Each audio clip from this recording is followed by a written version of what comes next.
Deus e a vida coloca a gente sempre numa encruzilhada, não sei se é essa a palavra, mas ele sempre coloca a gente ali no confronto de tomada de decisões. É todo dia, é todo instante, é a todo momento, umas mais fáceis, outras mais complicadas. Eu acho que a vida do cristão, a vida do homem e da mulher de Deus, ela começa com a decisão mais importante, a decisão por Jesus. E aí, Douglas, como é que foi a sua decisão por Jesus? Aqui hoje a gente vê pessoas que já tomaram essas decisões. Você também já tomou essa decisão um dia. Quantos anos você tomou essa decisão de aceitar Jesus? 15. 15 anos. A minha decisão por aceitar Jesus foi aos 21 anos.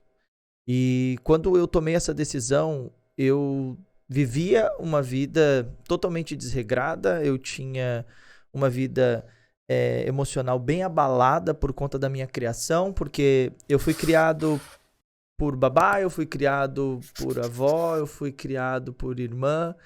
Eu não tive a minha mãe muito presente porque ela trabalhava muito. Meu pai também trabalhava muito, então por consequência disso ele não conseguia me educar.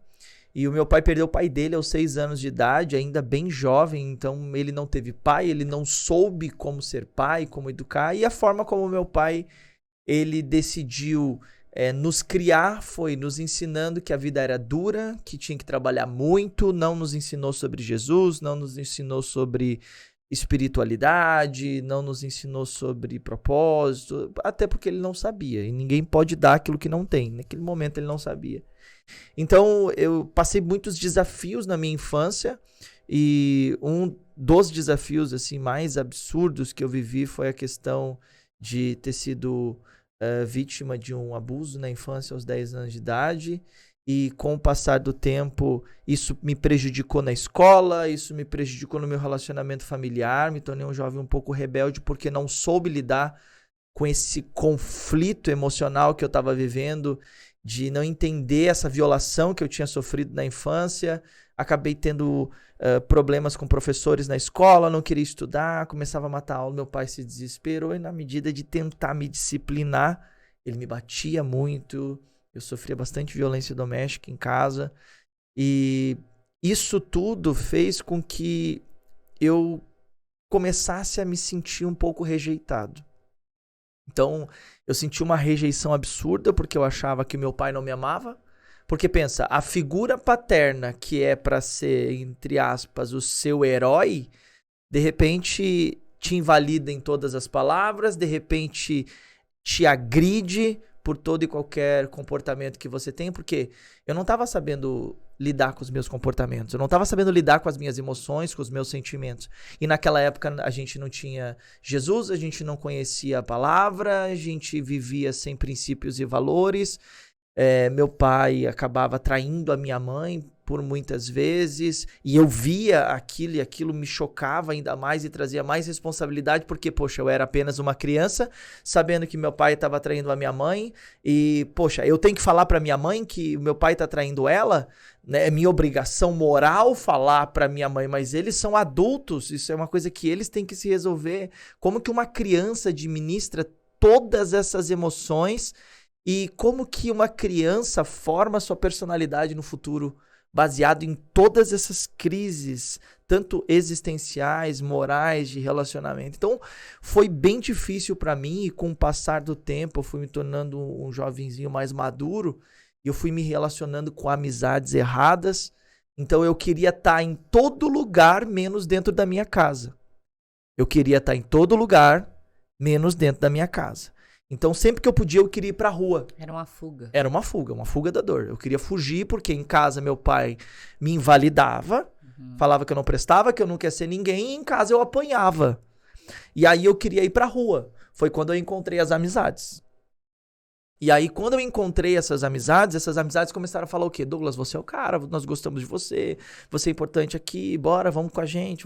Só que eles estavam me levando por um caminho aonde não era um caminho bom. Eu tava indo pro caminho das drogas, eu tava indo pro caminho do crime, eu tava indo pro caminho do álcool, eu tava indo pro caminho da prostituição, onde se relacionava com várias meninas. Então, eu comecei a encontrar um caminho ruim, porque eu procurava fora aquilo que eu não encontrava dentro de casa.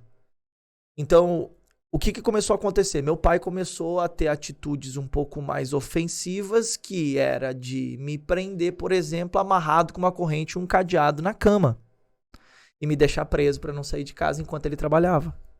E ali eu passava fome, ali eu passava necessidade, e ali eu chorava. E ali foi começando todos esses traumas. Então, a pergunta é, o que me fez tomar essa decisão? Na verdade, o que me fez tomar essa decisão foi eu estar em busca de um relacionamento. Porque eu conheci uma pessoa que começou a frequentar a igreja. Essa pessoa era uma pessoa que antes, quando nós nos conhecemos nessa realidade de vida que eu vivia antes, festas, drogas e etc.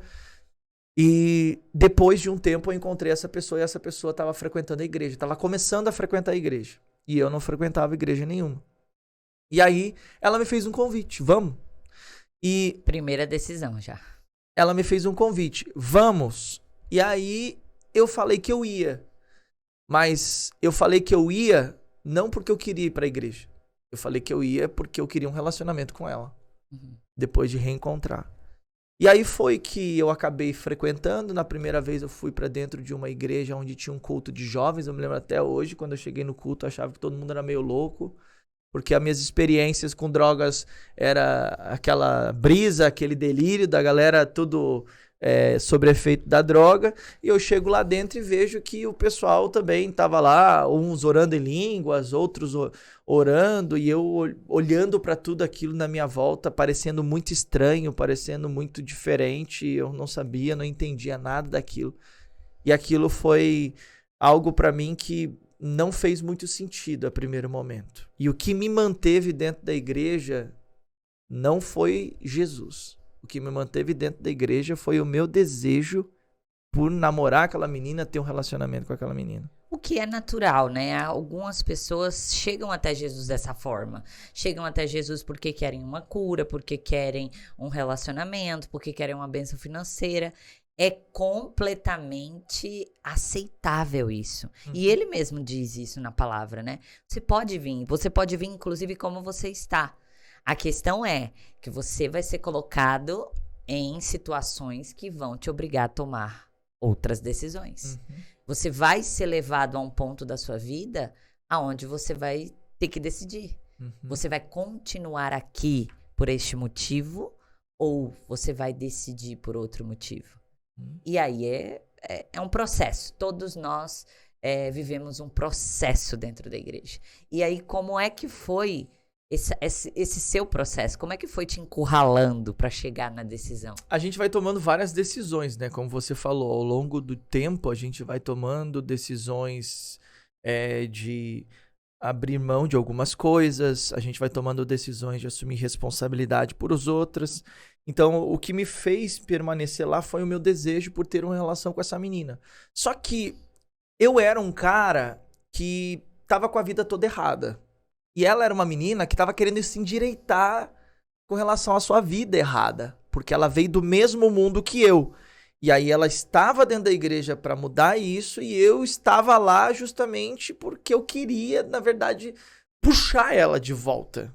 Porque essa era a verdade. Eu não estava lá porque eu queria ter uma vida certinha. Vamos nos casar e vamos ter uma vida santa na presença de Deus. Eu nem sabia quem era Deus. O Deus que eu conhecia era o Deus que eu conheci lá na igreja católica, que vai na igreja no domingo, e quando é casamento, quando é batismo de crianças, minhas orações não eram orações, eram rezas. Santo anjo do Senhor, meu zeloso guardador, se a ti me confiou a piedade divina, e ia lá e eu fazia as minhas rezas. Ave Maria, cheia de graça, o Senhor é convosco.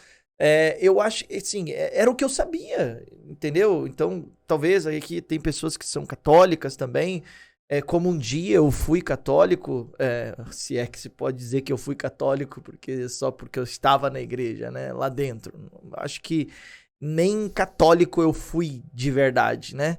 Mas o que aconteceu foi que as minhas experiências eram com relação ao que eu conhecia da igreja católica, que era o que a minha família me apresentou, mas nem eles também eram assíduos à igreja. E aí, eu não tinha essa experiência, então eu não queria isso pra mim. Eu queria uma relação. E aí aconteceu que, dentro desse tempo, a gente começou a ter vários conflitos, porque ela queria fazer o que era certo, eu queria fazer o que era errado.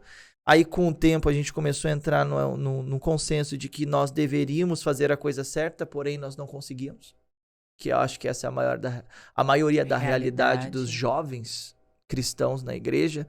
Porque quando você entra para a igreja com a motivação errada, você precisa ter você precisa recalcular essa rota, né? Que é o que o J.B. Carvalho fala no livro dele, que é metanoia. O que é a metanoia? É você ter uma mudança de curso, você mudar o percurso, né? Mudar a rota, o caminho que você está seguindo. E eu acho que essa é uma decisão importante, você mudar a rota. E foi que a gente começou a conversar e aí não dava certo, a gente não conseguia manter relação porque ou um pecava, o outro pecava, e isso começou a gerar vários conflitos. E no final das contas, a nossa relação ela terminou em um determinado momento. Na verdade, não terminou, ficou aquele chove não molha. E aí nós frequentávamos igrejas diferentes. Nós tomamos essa decisão de frequentar igrejas diferentes. Ela frequentava uma igreja e eu frequentava outra, a mesma denominação, mas igrejas diferentes. E aí foi quando, nessa igreja que eu me mudei, que era perto da minha casa, eu comecei a ter uma experiência real com Deus. Por quê? Eu falei assim, o meu namoro tá terminando, não tá dando certo, tá todo enroscado, tá todo problemático. Só que o meu relacionamento com Deus precisa continuar. Porque uma das coisas que nós conversávamos e que a gente falava a respeito da relação dar certo é que a nossa prioridade precisava ser Jesus. E não estava sendo naquele momento. E Mas você chegou a essa concepção sozinho, já que você estava com essa mentalidade um pouco deturbada? Então, essa decisão ela veio depois da minha experiência individual com Deus. Porque até o momento a minha experiência era totalmente dependente dela. Sim. Então era o que ela falava de Deus, era... Porque tudo o que eu fazia era pra agradar ela. Não era pra agradar a Deus. Ah, tem que fazer? Tem que levantar a mão na igreja? Tá bom, vou levantar. Tem que aceitar Jesus? Tá bom, eu vou aceitar. Tem que batizar? Tá bom, eu vou batizar. Tudo pra quê? Pra agradar ela. Tem muito filho, assim, tem muito marido, assim. Tem inclusive muita esposa, assim, também. Tem muitas pessoas que fazem isso na igreja. É inconsciente muitas vezes, a gente nem sabe o que a gente tá fazendo. Mas acontece, era o que eu tava fazendo. Tudo que eu fazia era pra agradar ela. E aí o momento de decisão foi que depois de namoro, o noivado, tentativas de noivado, um monte de coisa acontecendo, eu já tava inclusive envolvido com a igreja, né? Já tava... No final das contas, ela conheceu outra pessoa. E aí quando ela conheceu outra pessoa... foi aonde realmente eu comecei a ter o meu momento com Deus. Porque eu percebi que eu havia perdido definitivamente ela. E aí entrou um momento de decisão. E agora? Tô aqui. Meu namoro não deu certo. Eu tava dentro da igreja, procurando fazer a coisa certa, o namoro acabou, o relacionamento não deu certo. Agora o que vai me manter aqui? Porque o que me mantinha era ela. E agora que eu não tenho mais ela? O que vai me manter? Aí foi uma tentativa de voltar pro mundo. Eu falei, quer saber? Não vou mais pra igreja. Não vou mais pra igreja, eu vou voltar pro mundo e tal. E aí fui tentar a sorte. Eu me lembro que foi um amigo meu, mais 2 meninas. E a gente... Eu nem sei se você conhece essa história. Se não conhece, agora eu vou ter que contar. Começou, agora termina. Agora vai. Era eu, mais um menino e 2 meninas. Na verdade, era eu e um menino. Eu tinha um carro, peguei meu carro, a gente foi pra balada, foi pra uma festa. Esse meu amigo era cheio da grana, ele tinha muito dinheiro. E aí, ele fechou um camarote, a gente foi pra essa festa, a gente bebeu. Eu me lembro que eu não tava mais fumando, não tava nem bebendo mais. Não na quantidade que eu bebi e fumava. E comecei a fumar e beber a noite toda e fiquei bem alcoolizado. Nós conhecemos 2 meninas na festa e a gente estava indo no carro para ir para um motel com essas meninas. Eu, ele e essas 2 meninas. No meio do caminho, eu não sei, mas brotou um táxi do inferno. Só pode ter sido do inferno, enviado do mensageiro de Satanás. Ou o próprio Deus. Mas o negócio apareceu do nada, acertou o meu carro em cheio no meio, assim, do meu lado. O carro, ele virou um papel amassado. E quando eu acordei, eu despertei, eu me lembro que eu só falei uma palavra, eu disse assim, meu Deus. Engraçado lembrar de Deus nessa hora, né? Eu ia dizer, olha, não vem pro meu lado não, se vira aí, meu filho. Aí não existe ateu, né? Não. Aí se converte, né? Volta Te rapidinho. vira. Aí o carro bateu assim no meio do meu carro, o carro acabou, um Mazda 626, um carro importado, coreano, acabou com o carro. E aí eu só falei, meu Deus, quando eu olhei pra trás, eu falei, ué, cadê as pessoas que estavam comigo? Olhei pro outro lado, cadê a pessoa que tava do meu lado?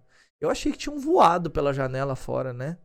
Quando eu olhei, eles já estavam fora de pé, e tava só eu lá dentro, porque como o carro bateu bem na coluna de sustentação, ali onde fica presa a porta, o carro, ele amassou toda... Foi bem na parte do motorista, foi a única parte que mais sofreu, o resto todo amassou por causa da pancada. E aí eu não conseguia sair de um jeito ou de outro, eu saí pela janela. Quando eu saí pela janela, eu vi que eles estavam lá fora, e aí eu sei que foi uma questão de tempo, quando eu olhei pro lado eles já não estavam mais, eu tava só. Eles decidiram não estar mais lá.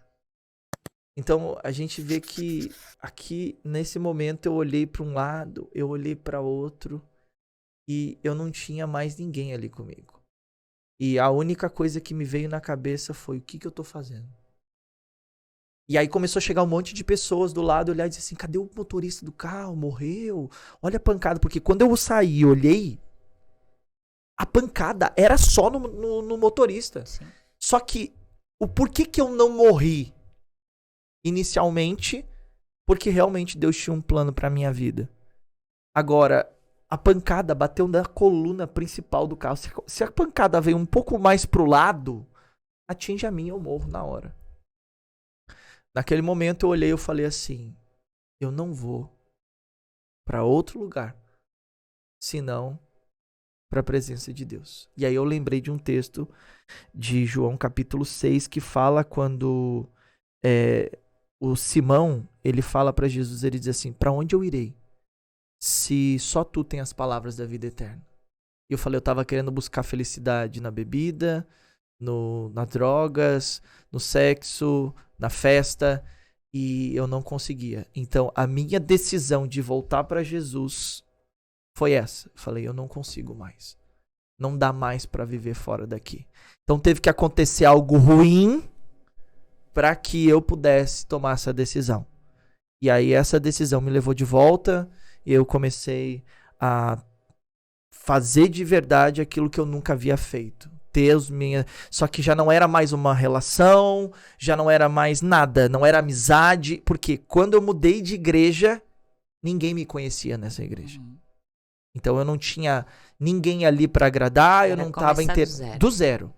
Foi ali a minha decisão, a partir desse acontecimento, eu voltei, eu falei, eu não saio mais daqui. Agora